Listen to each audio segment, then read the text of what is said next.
CPIM নেতা তথা প্রাক্তন সাংসদ শঙ্কর প্রসাদ দত্তের একটি বক্তব্যকে কেন্দ্র করে বলা যেতে পারে রাজ্য রাজনীতি উত্তাল হয়ে উঠেছে। বিজেপির যুব মোর্চা কর্মসূচি ঘোষণা করেছে। তার পাশাপাশি ৬ আগরতলা বিজেপির লোকজন আজ শঙ্কর প্রসাদ দত্তের বাড়িতে যান। মূলত শঙ্কর প্রসাদ দত্তের সঙ্গে তারা সেদিনের বক্তব্যের প্রেক্ষিতে কথা বলছিলেন। সেদিন মুক্তধারায় যে বক্তব্য রেখেছিলেন প্রাক্তন সাংসদ তথা সিআইটিইউ রাজ্য সাধারণ সম্পাদক শঙ্কর প্রসাদ দত্ত, মূলত তার প্রতিবাদ স্বরূপ আজকের যাওয়া, তবে সেটা অন্য স্টাইলে, অন্যভাবে বা অন্য মেজাজে। বিজেপির লোকজন সেখানে গেছেন, পুরো বক্তব্য উপস্থাপন করেছেন প্রাক্তন সাংসদের সঙ্গে। তার পাশাপাশি কমিউনিস্ট নেতা, প্রাক্তন সাংসদ, সিআইটিইউ রাজ্য নেতা তথা এই সময়ে রাজ্য রাজনীতিতে আলোচিত নাম শঙ্কর প্রসাদ দত্তের হাতে হনুমান মূর্তি এবং হনুমান চালিসা তুলে দেওয়া হয়েছে ৬ আগরতলা বিজেপির নেতৃত্বের তরফে। সেখানে কি কথোপকথন আমরা একবার শুনবো। আমি একটা মোবাইল বাইক করে দেখছিলাম, আমার হাতে ঘড়ি নাই, আমি মোবাইলটা বাইক করে সময়টা দেখছিলাম, আমি শেষ এই যে ছবিগুলো দেখেন তো কত সৌম্য। আমি এই যে আমার ক্লাসমেট, আমি ব্যাখ্যা করে কইছি কষ্টটা হইতেছে। এই যে আমি আপনাদের দেখেন ভগবানের এই যে শব্দ,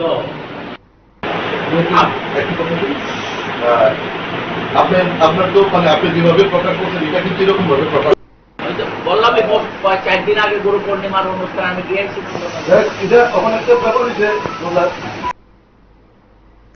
আপনারা শুনলেন সেখানে যে কথোপকথন হলো তাদের মধ্যে। সেখানে কিন্তু পুরো বিষয়টি উপস্থাপন করা হলো বিজেপির লোকজনদের তরফে। প্রাক্তন সাংসদ, সিপিআইএম নেতা, সিআইটিইউ রাজ্য সাধারণ সম্পাদক শঙ্কর প্রসাদ দত্তের হাতে হনুমান চালিসা এবং হনুমান মূর্তি তুলে দেওয়া হয়েছে। যে বক্তব্য রাখা হয়েছে শঙ্কর প্রসাদ দত্তের তরফে তা মানতে পারছেন না বিজেপির লোকজন এবং বজরং দল সহ বিজেপির যুব মোর্চা। ইতিমধ্যে যুব মোর্চার তরফে কর্মসূচির কথা জানানো হয়েছে, তারাও প্রতিবাদ কর্মসূচি সংগঠিত করবে। বজরং দলের তরফেও সেখানে প্রতিবাদ কর্মসূচির ঘোষণা করা হয়েছে, কিন্তু তার একটু অন্যরকম। ৬ আগরতলা বিজেপির লোকজন সেখানে গিয়ে হনুমান চালিসা ও হনুমান মূর্তি তুলে দিলেন প্রাক্তন সাংসদ শঙ্কর প্রসাদ দত্তের হাতে। সেখানে কি কথা হলো তার প্রেক্ষিতে সংবাদ মাধ্যমের মুখোমুখি হয়ে কি প্রতিক্রিয়া ব্যক্ত করলেন বিজেপির নেতৃত্ব আমরা একবার শুনবো। কথা আছে, যার হয় না নয়ে তার ৯০ও হয় না।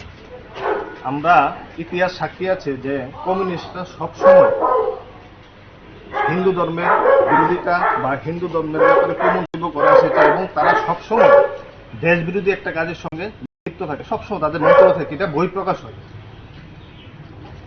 হিন্দু ধর্ম নিয়ে তারা বিভিন্ন সময় বিভিন্ন কুমন্তব্য করেছে, যার জন্য লক্ষ লক্ষ হিন্দুরা আস্থা ও বিশ্বাসের উপরে আঘাত এসেছে। গত ২ দিন আগে মুক্তধারায় সিপিএম এর প্রাক্তন সাংসদ শঙ্কর প্রসাদ দত্ত মহোদয় আমাদের আরাধ্য সংকট মোচন চিরঞ্জীবী হনুমানজিকে নিয়ে একটি কুমন্তব্য করেছে, যার জন্য আমরা তীব্র নিন্দা এবং ধিক্কার জানাই। আজকে আপনাদের মনে প্রশ্ন আসতে পারে, যারা ঈশ্বরকে বিশ্বাসী করেন না, উনার বাড়িতে হনুমান চালিসা এবং হনুমানের ছবি নিয়ে কেন আসা?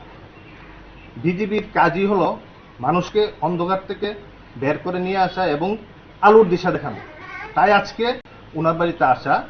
হনুমানজির কাছে আমরা প্রার্থনা করব ওনার চেতনার বহিঃপ্রকাশ যেন হয় এবং আরও একটা প্রার্থনা করব হনুমানজি যেন স্বয়ং ওনার বাড়িতে এসে ওনাকে এই মন্তব্যের জন্য ক্ষমা করে।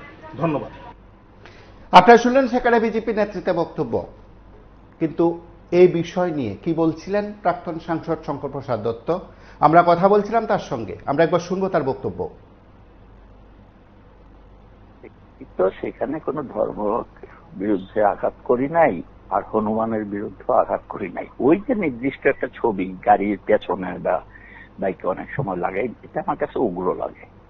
এমনি তো হনুমানের কত সৌম্য সুন্দর ছবি থাকে, এটা না লাগে এই যে উগ্র ছবিটা, এটা আমার কাছে ভালো লাগে না।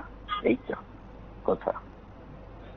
আপনি যারা গেছে আপনার কাছে তাদেরকে আপনি কি বিষয়টা বুঝিয়েছেন বা আপনার বক্তব্য? হ্যাঁ, আমি বলেছি প্লিজ। তারা সন্তুষ্ট হয়েছে আপনার বক্তব্য? হ্যাঁ, আমার তো মনে হয়েছে। তাহলে আমাকে নিয়ে একসাথে ছবিও তুলেছে। আর কেউ কি আপনার সম্পর্কে, আপনাকে নিয়ে এই বিষয়গুলো নিয়ে আপনার সাথে কথা বলেছে? না, কেউ তা বলেনি। এটা পাড়ার মানুষ যারা এসেছিল কথা বলেছিল। এলাকার মানুষ।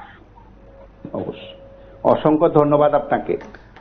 আমি কোথাও কোনো আঘাত করিনি, কাউকেই আঘাত করিনি। ওই ছবিটা আমার কাছে ভালো লাগে না। অন্য ছবি তো খুব সুন্দর সুন্দর ছবি আছে, ভালো ছবি আছে, ঠিক আছে। আপনারা শুনলেন সেখানে শঙ্কর প্রসাদ দত্তের প্রতিক্রিয়া। যে বিষয়টি নিয়ে এই সময়ের মধ্যে জোরালো হচ্ছে বক্তব্য, তাতে বিভিন্ন সংগঠন, প্রতিষ্ঠান এবং অবশ্যই সাংগঠনিকভাবে কর্মসূচি ঘোষণা করে তারা প্রাক্তন সাংসদ শঙ্কর প্রসাদ দত্তের বক্তব্যের কার্যত প্রতিবাদ করেছেন। কিন্তু একটু অভিনবত্ব রেখে বিজেপির ৬ আগরতলা মণ্ডলের নেতৃত্ব একটু অন্যরকম কর্মসূচির মাধ্যমে নেতৃত্ব কার্যকর্তারা একটু অন্য মেজাজে তারা তাদের প্রতিবাদের ভাষা বুঝিয়েছেন এবং অবশ্যই তারা যে বক্তব্য রেখেছেন সেই বক্তব্যই হচ্ছে এই সময়ের মধ্যে বিজেপির বিভিন্ন স্তরের লোকজনদের বক্তব্য। সেই বক্তব্যের নিরিখে শঙ্কর প্রসাদ দত্ত কি বলছিলেন আমরা তা আরো একবার আপনাদেরকে শোনাবো। তিনি কি বলছেন শুনুন।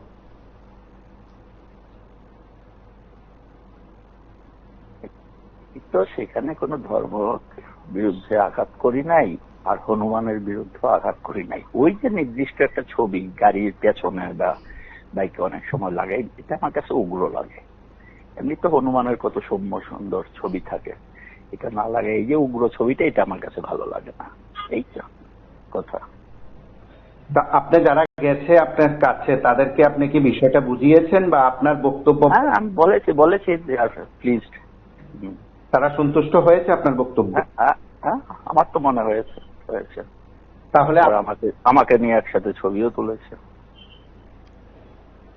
আর কেউ কি আপনার সম্পর্কে, আপনাকে নিয়ে এই বিষয়গুলো নিয়ে আপনার সাথে কথা বলেছে? না, কেউ তার বলেনি। এটা পাড়ার মানুষ যারা এসেছিল কথা বলেছে, এলাকার মানুষ। অবশ্যই, অসংখ্য ধন্যবাদ আপনাকে। আমি কোথাও কোনো আঘাত করিনি, কাউকেই আঘাত করিনি। ওই ছবিটা আমার কাছে ভালো লাগে না। অন্য ছবি তো খুব সুন্দর সুন্দর ছবি আছে, ভালো ছবি আছে, ঠিক আছে। আপনারা শুনলেন সেখানে তিনি যে বিষয়টিতে যে বিষয়ে বক্তব্য রেখেছিলেন তার নিরিখে আজ কি বলছেন আমরা আরো একবার শুনবো। ৬ আগরতলার বিজেপির কার্যকর্তা নেতৃত্ব কি বলছেন সংবাদ মাধ্যমের মুখোমুখি হয়ে।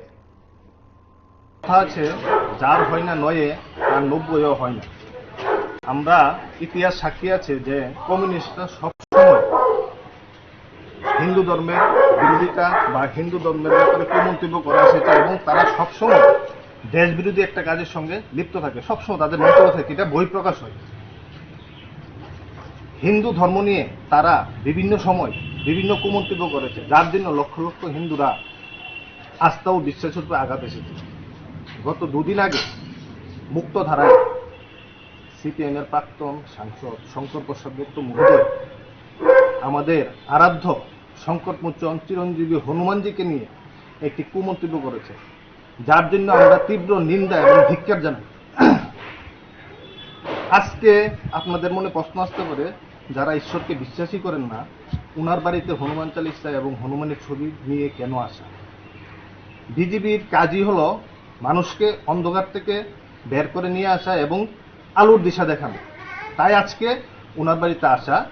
হনুমানজির কাছে আমরা প্রার্থনা করব ওনার চেতনার বহিঃপ্রকাশ যেন হয় এবং আরও একটা প্রার্থনা করব হনুমানজি যেন স্বয়ং ওনার বাড়িতে এসে ওনাকে এই মন্তব্যের জন্য ক্ষমা করে।